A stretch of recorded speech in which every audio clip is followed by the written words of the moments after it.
This is a battle for the best budget earbuds of 2020. Should you get the Haylou GT1 Plus or the Redmi AirDots S? Well, if you have watched my AirDots S review, I think you'll know the answer.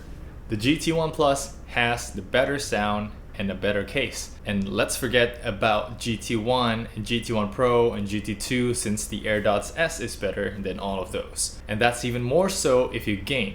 There's nothing that can beat the AirDots S right now. So let's compare these two head to head in sound quality, build quality, fit, controls, and their own special features and see which one suits you best.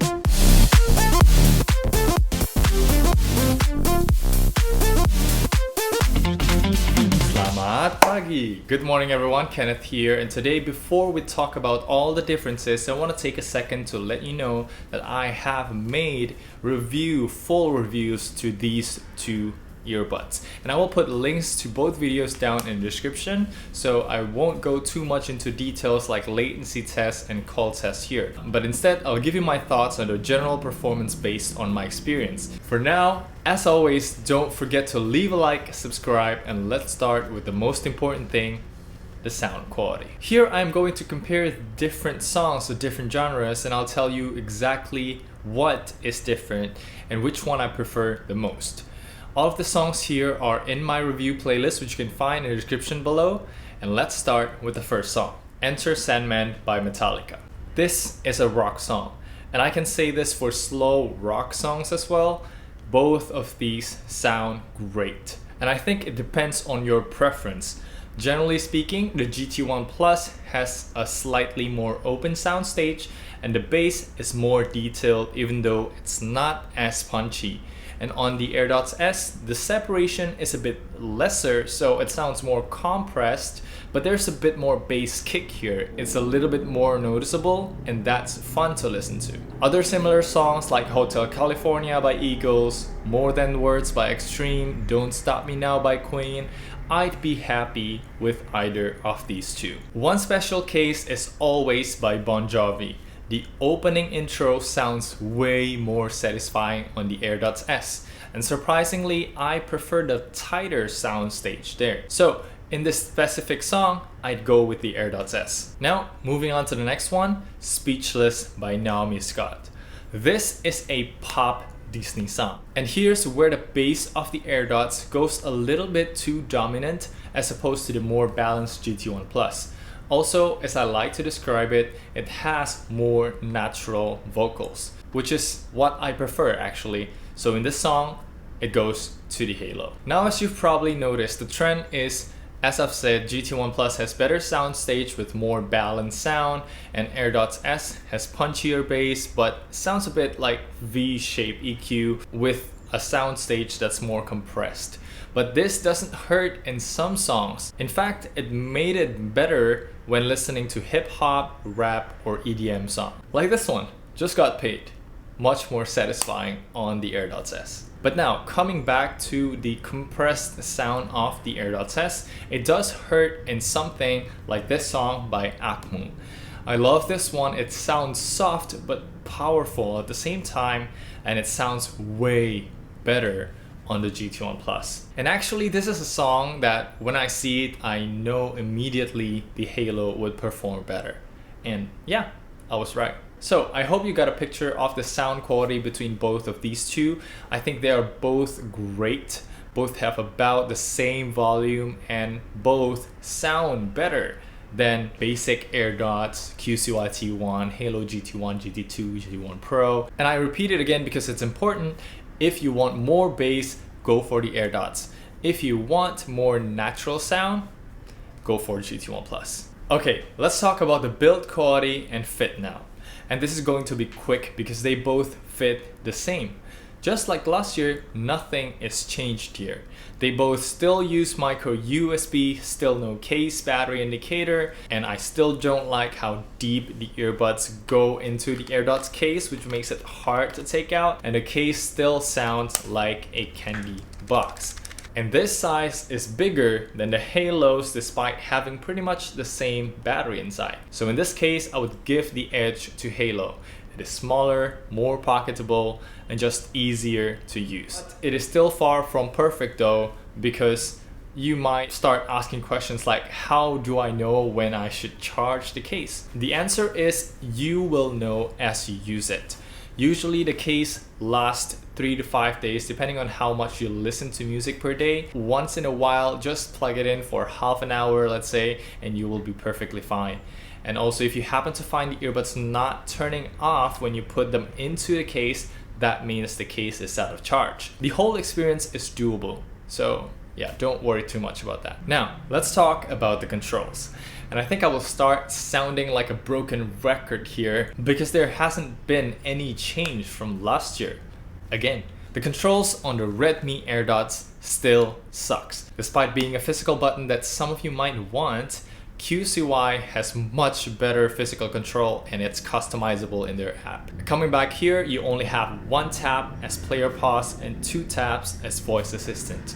You can't even skip a song. I know we could always use voice assistant to increase volume, play whatever song we want, but I want the option because I know it's possible in literally every other True Wireless earbuds except this.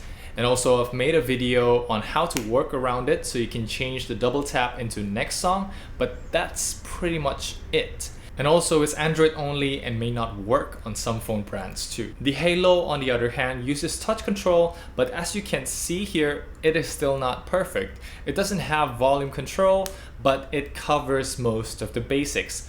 And also the touch area is somewhere around the middle, and I never had any accidental touches when adjusting the earbuds by holding it on the side. But some say it's hard and they, accidentally touch it a lot, so try to be careful. Now let's talk about some special things that you get on one but not on the other. On the AirDots S side, we have game mode. And this is not just your regular gaming mode that you see on the Haylou GT1 or whatever GT. This is the fastest one I've ever seen. When you turn it on, it reduces the latency to the neighborhood of 100 to 200 milliseconds. And for YouTube videos, it's basically in perfect sync. Just go check out this full review to see it in action. And if you're wondering, yes, this is better than the Realme Buds Q.